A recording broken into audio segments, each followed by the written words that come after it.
नमस्कार। स्वागत है आपका प्लेनेट ऑफ टेल्स पर। मैं महिमा आज आपके लिए लेकर आई हूँ हिंदी साहित्य की जानी मानी लेखिका मालती जोशी द्वारा लिखी हुई एक कहानी, उसने नहीं कहा। वह नहाकर निकला ही था कि शोभा ने कहा, जरा बाहर जाकर तो देखिए। क्या है? उसने बेजारी से पूछा, पर अपनी उत्सुकता को रोक न सका। गीले बालों को तौलिए से रगड़ता हुआ बरामदे में आ खड़ा हुआ। देखने को वहां कुछ भी तो नहीं था। अपने पीछे चली आई शोभा पर वह बरसने वाला ही था कि उसने कहा, जरा बाहर तो देखिए बाबूजी को। इस बार उसने देखा दरवाजे पर एक ठेला खड़ा है और बाबूजी उसे पैसे दे रहे हैं। इससे पहले कि वह शोभा को अच्छी चुभती सी बात कहता, बाबूजी 3-4 पुड़िया बगल में समेटे गेट बंद करने की कोशिश कर रहे थे। यह क्या ले लिया बाबूजी? उसने आगे बढ़कर फाटक बंद करते हुए पूछा। कुछ नहीं, थोड़ा सा नमकीन। अपना बोझ प्रमोद के हवाले करते हुए बाबूजी ने कहा। अच्छा, दिखा तो ले लिया। बच्चों वाला घर है, दिन भर बच्चों को मुंह चलाने के लिए कुछ चाहिए ही। और इतना कहकर बाबूजी जैसे कर्तव्य मुक्त होकर अपने कमरे में लौट गए, पर उनके जाते ही ओट में खड़ी शोभा सामने आ गई। लो भाई, संभालो अपनी अमानत, प्रमोद ने सामान उसकी ओर बढ़ाते हुए कहा, किंतु वह वैसी ही तनी हुई मुद्रा में दूर खड़ी रही। अरे लो भाई, मुझे तैयार होने दो, अब 9:15 हो रहे हैं। यह क्या है? उसने रूखे स्वर में पूछा। नमकीन है, बाबूजी बच्चों के लिए खरीद कर लाए हैं। आपके बच्चों ने कभी राह चलते ठेले की कोई चीज खाई है? ठीक है भाई, पर मैं बाबूजी से तो यह सब नहीं कह सकता ना। उन्हें अपने लाडले पर प्यार आ गया है तो बीच में बोलने वाला मैं कौन होता हूँ? उनका मन हुआ तो वे खरीद लाए। अब तुम्हारा मन हो तो घर में रखो, नहीं तो नौकरों में बांट दो, बस बात खत्म। नहीं, बात यहीं खत्म नहीं। प्रमोद भीतर जाने को मुड़ा ही था कि शोभा का सख्त स्वर सुनकर बीच में ही रुक गया। क्या? यह कि मैं इसका मतलब खूब समझती हूँ। साफ साफ कहो ना, वक्त बेवक्त कुछ देखती नहीं, बस बहस लेकर बैठ जाती हो। जरा घड़ी तो देखो। मुझे मालूम है यह सब मुझे दिखाने के लिए किया गया है। मेरी समझ में अब भी कुछ नहीं आ रहा, ठीक से बताओ। 2-4 दिन से उनकी मंडली को नाश्ता नहीं दे पा रही हूं ना, इसलिए यह नाटक रचा गया है। लेकिन क्या नाश्ता नहीं दिया गया? तुम्हें मालूम है बाबूजी सूखी चाय कभी नहीं पीते। बाबूजी के लिए किसने मना किया? पर पूरी बारात को तो मैं रोज नहीं खिला सकती। बिस्कुट उस्कुट से काम चल जाता, तब भी गनीमत थी। पर आपके पिता तो चाहते हैं कि दिन भर हलवाई की कढ़ाई चढ़ी रहे। पता नहीं किस जमाने में रहते हैं। ना तो इन्हें इस बात की परवाह है कि बाजार आकाश छू रहा है, ना इस बात की ही ख्याल कि घर में गैस नहीं है या कि नौकर बीमार पड़ा है। मजबूर हैं बेचारे, माँ ने ऐसी शाही आदतें डाल दी हैं। अब भला इस उम्र में छूटेंगी क्या वे? पर शोभा को तसल्ली नहीं हुई। खाने की मेज पर भी उसका भुनभुनाना जारी रहा। आखिर तंग आकर प्रमोद बोला, अच्छे भले पड़े थे गांव में, तुम्हें ही शौक चढ़ा था बुलाने का, अब क्यों रोती हो? हम लोगों के होते हुए वहां उनका अकेले रहना क्या अच्छा लग रहा था? आखिर संतान किस दिन के लिए होती है? शोभा ने बुजुर्गाना लहजे में कहा। जब इतनी समझदार हो तो सहना भी सीखो। तुमने क्या सोचा था कि बाबूजी आएंगे तो मोम के गुड्डे की तरह कमरे में बैठे रहेंगे? मैं क्या पागल हूं? बल्कि मैंने तो सोचा था कि घर में बड़े बुजुर्ग के रहने से एक दबदबा सा रहेगा, बच्चों पर कुछ अच्छे संस्कार होंगे। आपके टूर पर चले जाने के बाद अकेला सा नहीं लगेगा। कभी कभार सिनेमा या क्लब जाते समय बच्चों को निश्चिंत होकर छोड़ा जा सकेगा। तुम्हारी ये सारी ख्वाहिशें पूरी नहीं हो रही हैं, फिर जरा सी बात का बतंगड़ क्यों बना लेती हो? जरा सब्र से काम लेना सीखो। कहने को प्रमोद कह गया, पर जानता था कि अब मेज पर बैठना खतरे से खाली नहीं है। शोभा अगर शुरू हो गई तो दफ्तर के लिए लेट करवा कर ही छोड़ेगी। बार बार घड़ी की ओर देखता हुआ वह फुर्ती से उठ खड़ा हुआ और वॉश बेसिन पर हाथ धोने लगा।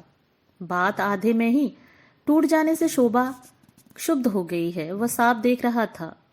वह सौंफ, इलायची, पेन, रूमाल, स्कूटर की चाबियां सारी चीजें चुपचाप उसके पास लाकर रख दी गईं और वह चुपचाप सिर झुकाए जूते पहनने का नाटक करता रहा। घड़ी की सुई प्रतिपल आगे भाग रही थी और मान मनोबल का जरा भी समय उसके पास नहीं था।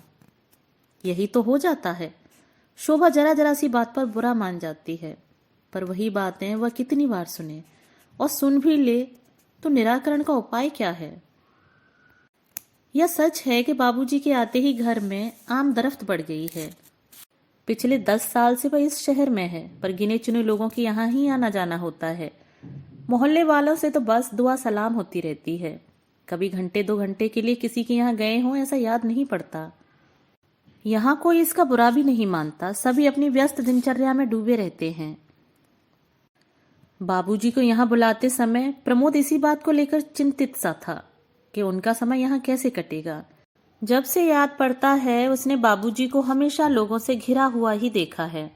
जानता है कि अकेलेपन से बढ़कर कोई सजा उनके लिए नहीं है। और यहाँ तो दिन भर घर पर सन्नाटा सा खिंचा रहता है। बच्चे सुबह 9 बजे ही स्कूल निकल जाते हैं और स्कूल के बाद ट्यूशन आदि से निपटकर ही घर लौटते हैं। वह भी 10 बजे का गया 6 बजे तक लौट पाता है।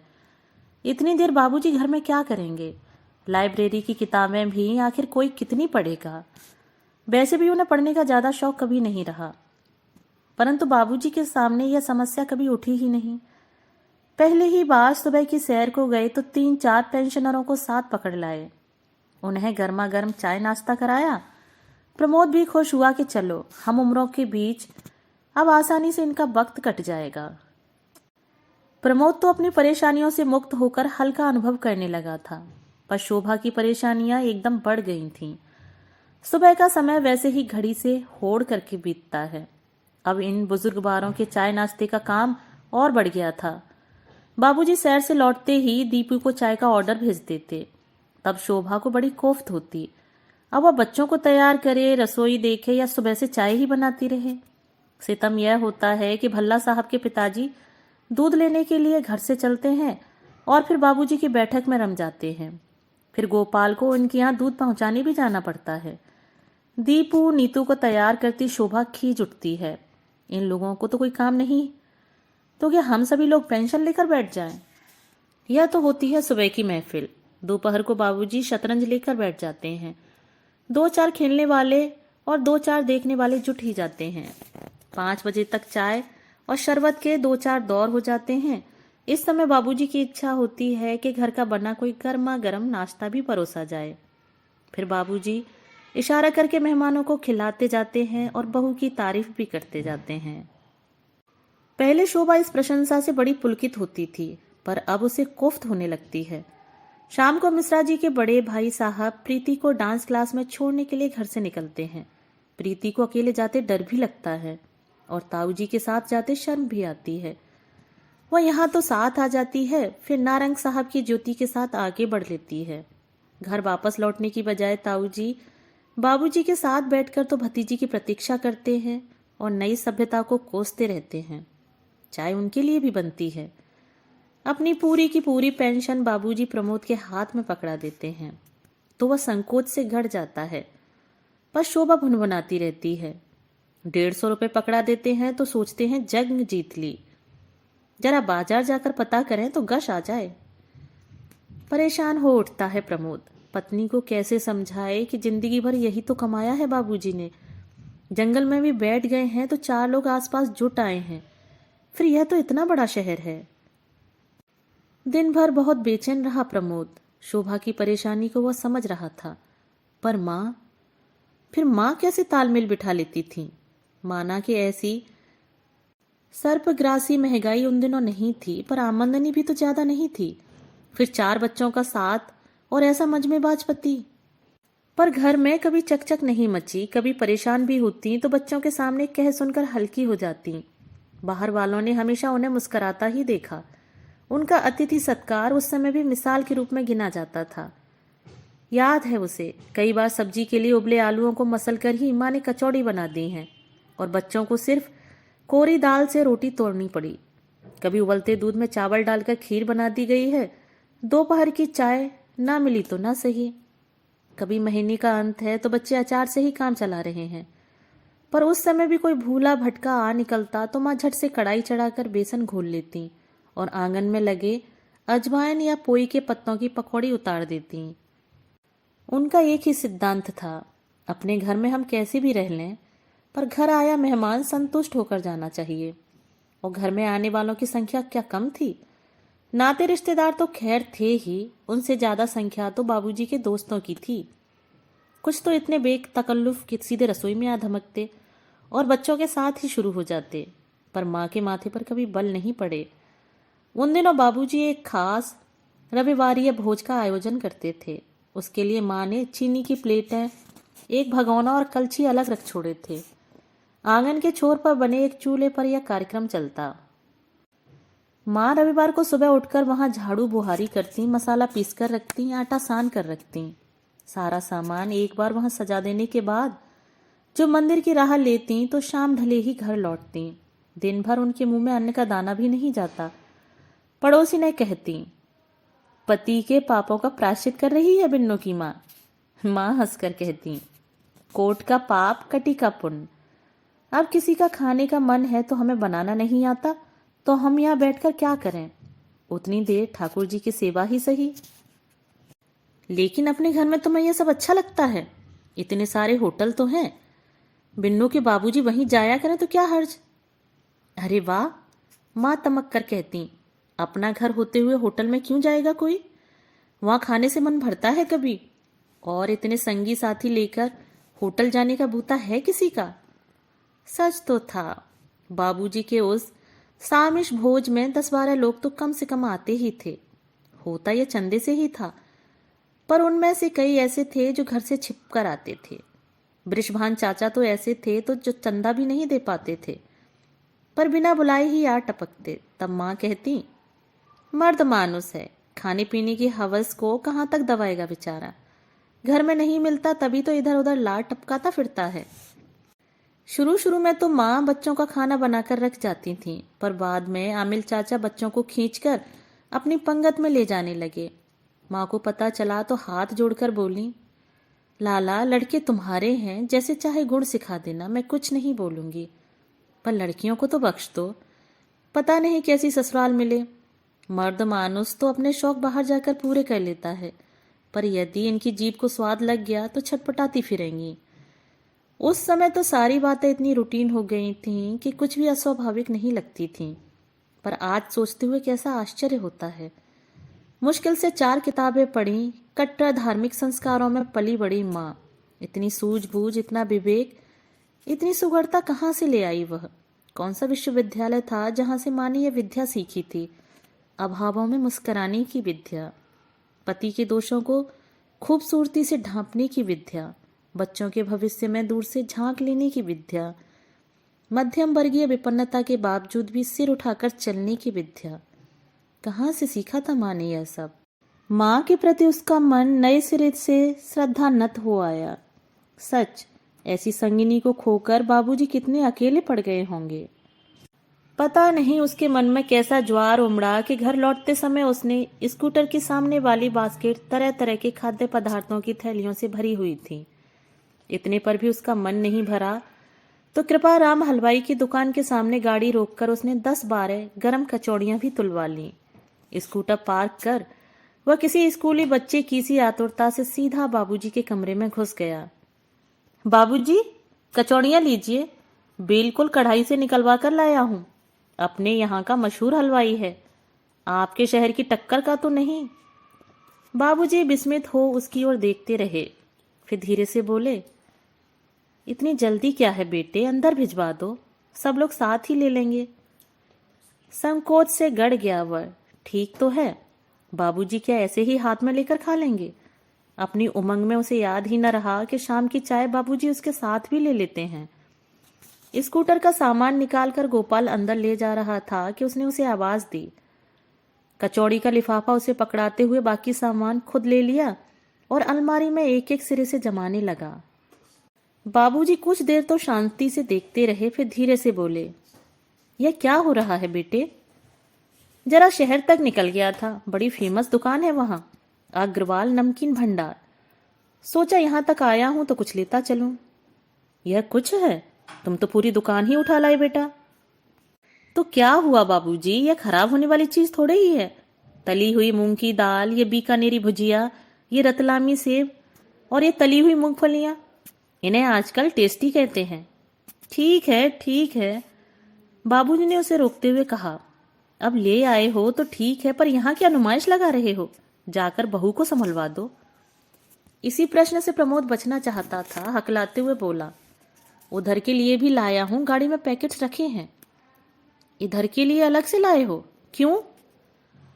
अक्सर आपके पास लोग बाग आते रहते हैं ना, तो बाबूजी का स्वर उनकी दृष्टि की ही तरह तीखा था। प्रमोद की सिट्टी पिट्टी गुम हुई जा रही थी, फिर भी हिम्मत करके बोला, दरअसल मैंने सोचा कि कभी आपको अंदर से मांगते हुए संकोच लगे तो, मतलब यह कि वह बेवक्त कोई आ गया तो आप परेशान नहीं होंगे।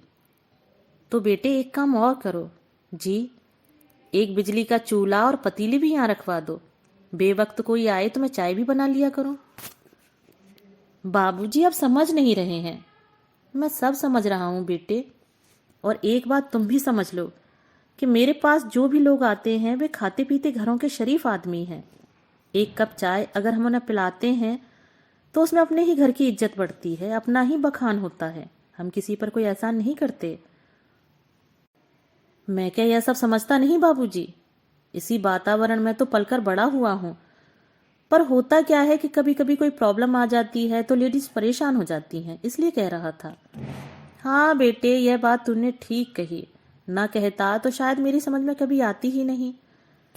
बाबूजी ने नाटकीय मुद्रा में कहा, दरअसल बेटे मेरे घर में तो कोई लेडी थी ही नहीं, एक सीधी सादी घरेलू औरत थी, इसलिए नहीं जानता कि परेशानी क्या होती है। अच्छा किया बेटे तुमने बतला दिया। इतनी देर से प्रमोद किसी स्कूली लड़के की तरह भीगी बिल्ली बना हुआ था, लेकिन इस व्यंग से जैसे वह तिल मिला उठा। एक तो वैसे ही दिन भर सोच सोच कर परेशान हो गया था, बाबूजी की इस बात ने उसका रहा सहा संयम भी छीन लिया। चीख कर बोला, आप कैसे जानेंगे कि परेशानी क्या होगी? आपने कभी जानने की कोशिश भी की है? हमसे पूछिए कि माँ ने किन हालात में गृहस्थी की गाड़ी खींची है। आपके शौक पूरे करने के लिए उसने क्या कुछ नहीं सहा है। कितने कितने त्योहार पुरानी साड़ियों में मना लिए हैं, कितनी सर्दियां एक इकलौती ऊनी स्वेटर में निकाल दी हैं, कितनी राखियों पर उन्होंने मैके जाने से इनकार कर भाइयों को दरवाजे से लौटा दिया है, कितनी बार। लेकिन प्रमोद अपनी बात पूरी नहीं कर पाया। उसने देखा कि बाबूजी का चेहरा सफेद पड़ गया है और पैर कांपने लगे हैं। एकाएक उसका सारा आक्रोश ठंडा पड़ गया। उन्हें सहारा देकर पास की आराम कुर्सी पर बिठाते हुए उसने पूछा, आपकी तबीयत तो ठीक है ना? बाबूजी कुछ नहीं बोले, अपनी हथेलियों में मुंह छिपाए कुछ देर खामोश बैठे रहे। प्रमोद धीरे धीरे उनके तलुए सहलाता रहा, इससे ज्यादा उसे कुछ सूझा ही नहीं। एक लंबे अंतराल के बाद बाबूजी ने सिर उठाया और डूबती सी आवाज में बोले, मैं जानता हूं बेटे कि मेरी गृहस्थी एक मामूली से क्लर्क की गृहस्थी थी, पर तुम्हारी माँ ने उसे राजा रईसों की सी शान दे दी थी। साक्षात लक्ष्मी का रूप थी वह। मुझे मालूम है कि उसके लिए रोज रोज नई साड़ियां मैं नहीं जुटा सका, पर यह भी जानता हूं कि घर आई हर बहन बेटी नई चुनर के साथ ही विदा हुई है। अपनी जिंदगी चाहे उसने एक ऊनी कपड़े में गुजार दी हो, पर तुम्हारे चाचा लोग शादी होने तक उसी के हाथ के स्वेटर पहनते रहे। घर में हम लोग चाहे जैसा खाते पहनते रहे हों, पर आने वाला मेहमान तृप्त होकर ही लौटा है। मुझ जैसी की गृहस्थी चलाना उसी के बस की बात थी। वह न होती तो पता नहीं क्या होता। बाबूजी ने एक दीर्घ निश्वास लिया और बोले, वह न होती तो गृहस्थी का इतना फैलाव ही क्यों होता? लोग गृहिणी का मन देखकर ही देहरी चढ़ते हैं, नहीं तो क्या चाय होटलों में नहीं बिकती? प्रमोद उत्तर में कुछ कहता, इससे पहले ही जैसे उन्हें कुछ याद आ गया, बोले, अच्छा सच बताना, अभी जो तुम इतना सब कुछ कह गए, तो क्या उसने कभी तुमसे यह सब कहा था? तुम्हें मरने वाली की कसम, सच सच बताना। उनके स्वर की आर्द्रता से प्रमोद परेशान हो उठा। क्षणिक आवेश में कही गई उसकी बात इतने गहरे बैठ जाएगी उसने नहीं सोचा था। सांत्वना में वह कोई अच्छी सी बात कहना चाह रहा था कि गेट खड़का। उसने वो चक्कर देखा, मिश्रा जी के बड़े भाई साहब आ रहे थे। उसे लगा जैसे ये प्रीति के ताऊजी नहीं, साक्षात भगवान हो। बाबूजी, ताऊजी आ रहे हैं, मिश्रा जी के भाई साहब। उसने बाबूजी का ध्यान बटाते हुए कहा। सचमुच इन शब्दों ने जादू का सा काम किया। पल भर में बाबूजी सहज हो आए। दूसरे ही क्षण वह फुर्ती से उठ खड़े हुए। पैरों में चप्पल सरकाते हुए उन्होंने खूंटी पर टंगा अपना कोट भी पहन लिया। ताऊजी अपनी डगमग चाल से जब तक कमरे में पहुंचते, बाबूजी तैयार होकर बाहर निकल आए और बोले, चलिए मिसर जी, जरा चौराहे तक हो आए, मेरे पान बिल्कुल चुक गए हैं। और उन्हें अबाउट टर्न करवाकर सचमुच में चले गए। प्रमोद ठगा सा उन्हें जाता देखता रहा। करीने से सजी हुई देसी पान की डलिया उसका मुंह चिढ़ाती रही। दोस्तों, अभी आप सुन रहे थे मालती जोशी द्वारा लिखी कहानी उसने नहीं कहा। दोस्तों, कहानी अगर आपको पसंद आई हो तो चैनल को लाइक, शेयर और सब्सक्राइब जरूर कीजिएगा और अपने सुझाव मुझे कमेंट बॉक्स में साझा कीजिएगा। कहानी सुनने के लिए धन्यवाद।